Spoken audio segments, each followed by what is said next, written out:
I don't know about you, but right after Thanksgiving, I'm getting ready for all the influx that's about to come with Christmas. So today I'm going to share a video of me decluttering my crazy basement to get everything prepared for all the things that will come in, both from me and from relatives. We have some relatives that really love our kids, and we let our kids pick a want, a need, a wear, and a read. And then I get a couple of little extras to go with that as well. So I wanted to get everything cleared out and have spaces for the gifts to go until Christmas time. And then I wanted to also have spaces for the gifts to be played with once they lots of friends behind me anyway. So this video is around 30 minutes, so bring me along with you and tackle something that's difficult for you as well, or just a decluttering project. I also will be making a list and encourage you to as well of places that I want to go through before Christmas, little by little. So like a box. That's typically what we're going to do very quickly. Anyway, I was saying picking a box, a drawer, anything that's small that you can tackle in like 15 or 20 minutes, because that's probably all I'm going to have extra, maybe not even that, to kind of get things out of the house. We have a lot of people, so that means there's going to be a lot of stuff. Even if everybody just gets 3 or 4 gifts, that's a lot when it's multiplied by 11 people. So anyway, I just want to try and get as much of things out that I can beforehand. And I'd encourage you to do that as well. Bring me along, like I said, as you work. And I hope that you have a great holiday season. We're also going to be sharing our adventures. I'm going to be talking with the kids tonight and planning those so that we're set and ready for the Advent season.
So yeah, there's the basement. I really needed to tackle it.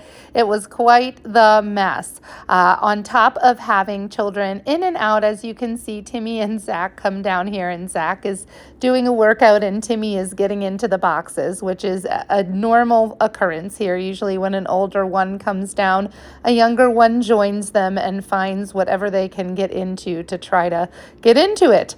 And on top of that, we also had all of our stuff from our storage unit. So we had rented a storage unit when we were selling our old house in order to just keep the things that kids were getting into at a bare minimum.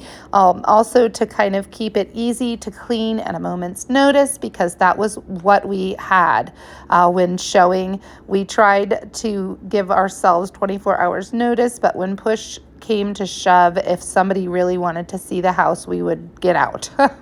So it was a little bit tricky, and that was kind of an idea that we had that others had given us, that made it a little bit easier to show the home with so many people. So anyway, we had forgotten about it, which is the great thing about storage units, I think, for the owner, is that people kind of forget that they have them, and then they have all this money coming out monthly, and then they're not even really doing much with it. So that's what we had been experiencing.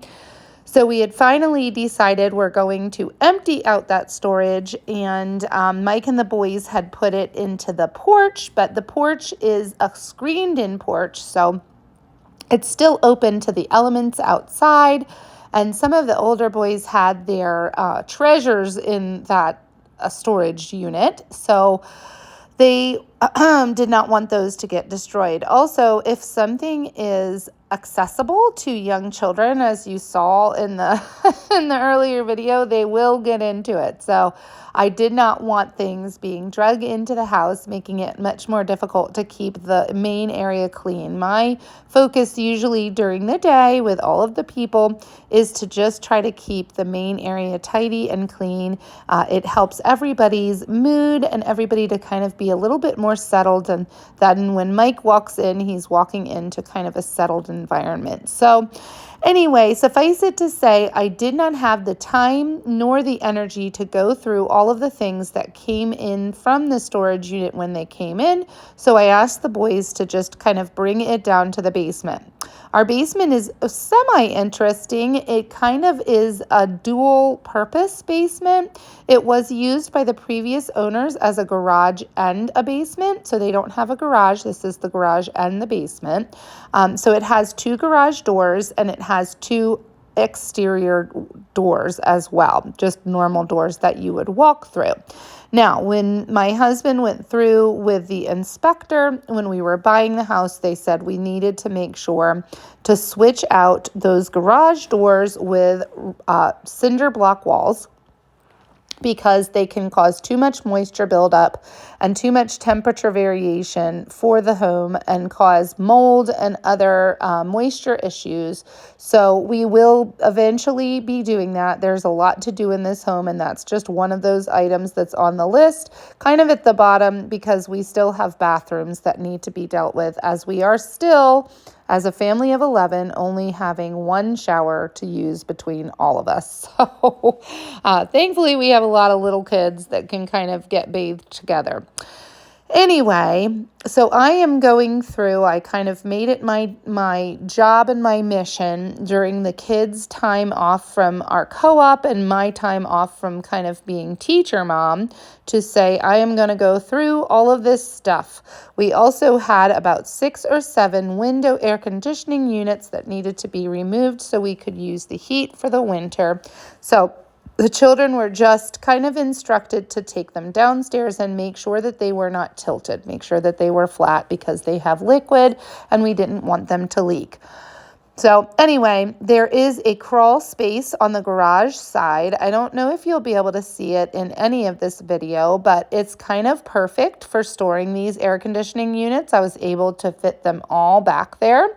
I believe at one time it was used to store coal for a furnace.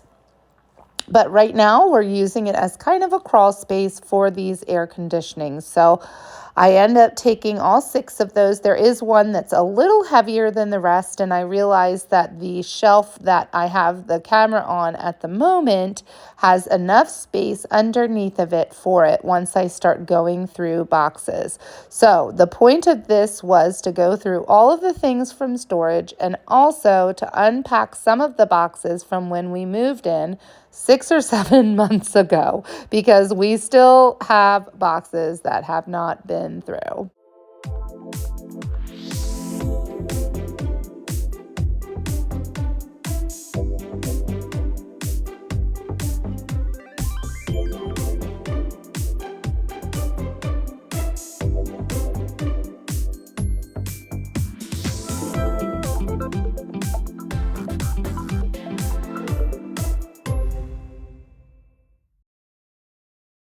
You can see Abigail coming in and out of the basement. I was going through some memory boxes.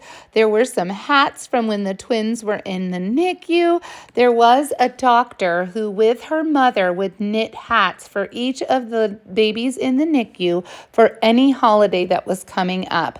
And they were born around January, the end of January, so they were in there for Valentine's Day. They were in there for St. Patrick's Day, so they had little leprechaun hats. They were in there for the Eagles winning the Super Bowl, so they had little Eagles hats. They had a little ducky hat for spring, and they came out right around the end of March and beginning of April. So we have some really precious little bitty hats from when they were in the NICU that are saved in that memory box that I was going through. That used to be under my bed, but we don't have as much space in this house's main bedroom, so it was down in the basement. Anyway, I am also trying to collect as many Sterilite bins as I can. So the other side of this basement, since this is a duplex home, the other side of the basement, there is a room that is just like a multi-purpose room. It is a little bitty room, but it holds the heater to the other home. So the other side of the duplex, which is where our older boys are living. So in that, I was going to put our Christmas presents. I'm going to lock it, keep it away from children. There's only one door that can get to it, so that way they are kind of hidden and away.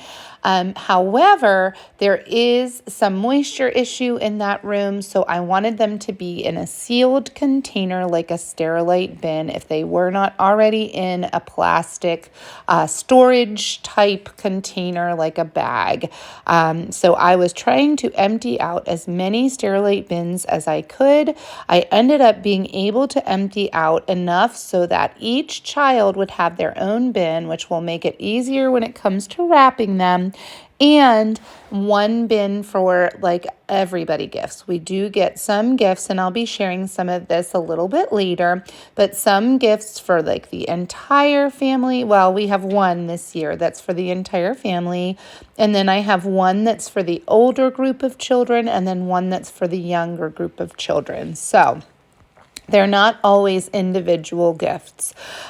We do try to do family gifts just because really even the individual gifts get shared amongst the children to the point that probably in a couple of months we won't know who got what because they all kind of play with it together. So even when I'm buying individual gifts, I will think of that child and what they like and what certain themes they enjoy. However, I'm also thinking about things that they can play with each other because they really play together quite a bit. Not always nicely, but they do play together quite a bit and can come up with some very imaginative games. So anyway, this is the point in which I am looking through all of these cute little memories. I have a hard time not hoarding memories. That's the one thing that even after all these years of trying to get better at decluttering and getting rid, that's one thing I really struggle to get rid of anything sentimental or memory related. So Abby is enjoying still kind of looking through it and taking this stuff upstairs. There was a point, I know you can see Rusty, who is our puppy, he made some noise on the other side of the garage, and I was like, what is in here? And it was just Rusty. I also have large bins. Those 4 5-gallon buckets that are behind me are there are 2 buckets full of bread flour that I had shared in an earlier grocery haul from Dutch Way. That is unbleached oxidant flour or bread flour. I have one that is for all-purpose flour that also came from that haul. And then I have one for rice. So those are our main stock up things that we get in bulk. We use a lot of, and so it makes sense to have them in those 5-gallon buckets so that they're protected from any kind of critter that might want to try and get into them or water damage, anything like that. The garages, you can see the light, and if you can see the light, then that means water gets down underneath of there as well. So we have had some times when it's been a very bad rainstorm where there's some wetness right there.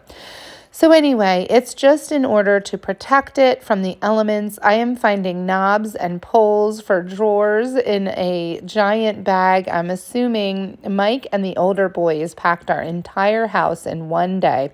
And I think by the end of it, they were just trying to shove things in boxes and get it done. So I think that was one of those things.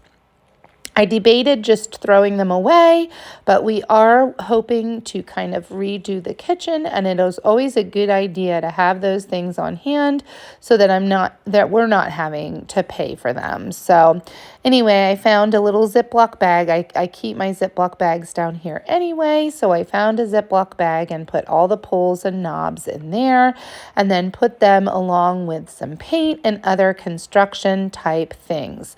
A lot of these shelves that you'll see here were left here by the owners previously. So there are some metal shelves. There is a wooden shelf. It helps a lot because we only had the 2 metal shelves that are right by the basement steps. And so everything else really was left by the homeowners. We did have the plastic shelf, white shelf behind me, and I did get a couple of wire shelves for food overflow. But really anything else other than that was left by the homeowners. So that was really nice. And it makes it a lot easier to store our things down there.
Where are my homeschoolers at? That's my that's my portfolio bin. I found these Ziploc bags, and I can link them below, but they're like the perfect size to hold a paper or group of papers, really, because the portfolio is not just one paper.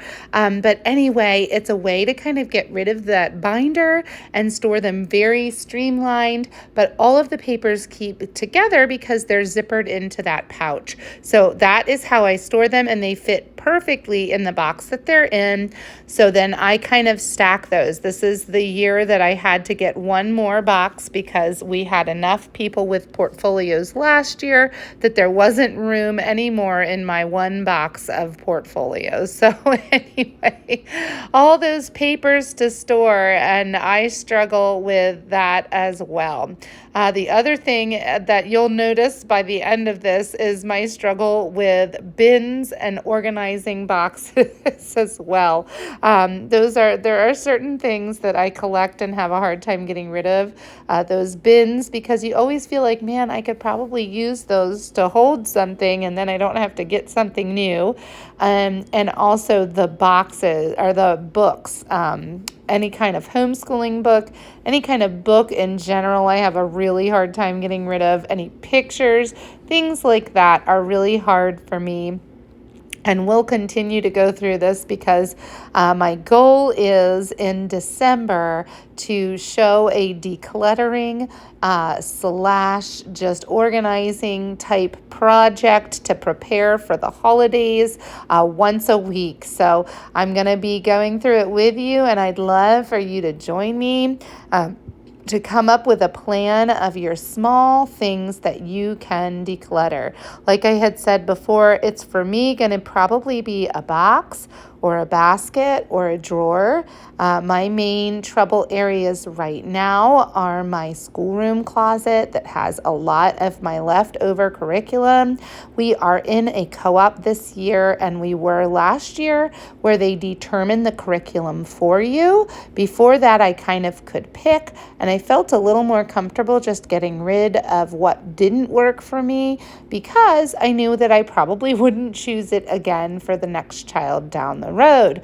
However, with this co-op, there are particular types of curriculum that they use year after year, and they use them cyclically. So they do a 3-year cycle. A lot of the classes are 3 grade levels combined, and so they kind of do a 3-year cycle so that when the child starts at the beginning of that grade cycle, they can get through all 3 of those and then start afresh in the next grade, but then they start back over again at the first of those 3-year cycles. So all of that to say, that's a very wordy way to say that I don't want to get rid of the curriculum that we've used with them, because 3 years down the road, I likely will have another child that needs to use that same book, that same curriculum again. So a lot of that is probably going to stay somewhere in storage so that I can access it when that child would come up to that grade level. So the things that they use are master books and Apologia. And so those things, if I keep them, then I have them for when that child needs them, and they're ready for the next, year or whatever. So those things I have trouble getting rid of, but here, as you can see, I do gather a good pile. I'll show you at the end my good-sized pile of giveaway. So I still have yet to take that. My little trick for myself is the giveaway place, the Goodwill, is right beside a Philadelphia pretzel factory. So I always get a pretzel or pretzels for the kids and myself when I go to drop them off as kind of a reward for getting rid of the stuff and actually taking it. This is the heavy window air conditioning that I had talked about earlier. I just push it down underneath of that shelving unit. These shelving units are a little wonky. As I said before, they were left for us. So you take what you can get. Beggars can't be choosers. But they are a little bit wonky with the sizes. Some sizes of shelves can fit the boxes, those Sterilite bins, and some do not. I did probably a year and a half, 2 years ago, get those Sterilite bins all the same color. And then I needed to get some more. So then I got purple. So I got the green and the purple because I felt like they went well together, that they coordinated well. And then it was just nice to see uniform boxes instead of just using kind of random things. So I'm hoping to get back to that at some point, but right now it was just about kind of going through at a surface level, making sure everything is where it needs to be. The other thing that helps me kind of keep this area at bay is that I get rid of any clothing that is 2 sizes between. So if I have a child, so right now, our children are in sizes, Hannah is in about 18 months, and then Timothy is in 3T, and then the twins are in 4T and 5T. Because Asher has cerebral palsy, he is a little bit smaller than Jonah, and so 4T tends to fit him a lot easier, especially since he kind of has a skinny butt. The bottoms are necessary to be 4T. So 4T, 5T, and then we have 6, 7, and that's Abby, so she's the first one that's a girl. And then we have 8 and 10, 12 and 14, 16. So we basically have all of the sizes, but I only keep the next size up. So anyway, that helps to not have too many things. And we switch out seasonally. The boys also have some things in their closet. And here I am coming to the end. I did miss some of the putting away, but it really was just a lot of bins by the end of that. And I'm sweeping everything else up. and the basement and garage is done. And I do walk down here quite often because it's just so calming. It was so bad before and it's so much better now. So I hope that you enjoyed. I hope that you got some things done. Oh yes, and I did take those things upstairs. I hope that you have a wonderful week and a wonderful upcoming holiday time. Oh, I'm showing there is my giveaway. All of that needs to be gone and out of my house. And I will also show you the bins that I will be using for gifts. Anyway, I hope you all have a great week, and I hope to see you again soon on my next video.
So much for joining me as I decluttered and organized the basement. I hope you were also able to get a lot done.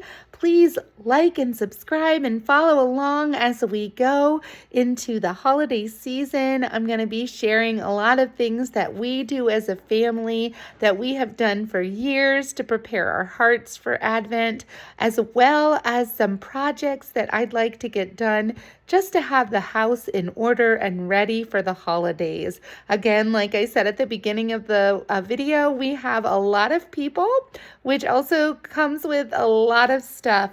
And so as much as I can be going through and getting rid of things that don't serve us anymore, I want to. I'll also be sharing some fun holiday literacy type activities that we do with the little ones, as well as just some grocery and gift hauls, all of the fun stuff. So please follow along, and I hope that you are having a wonderful day. Bye, friends.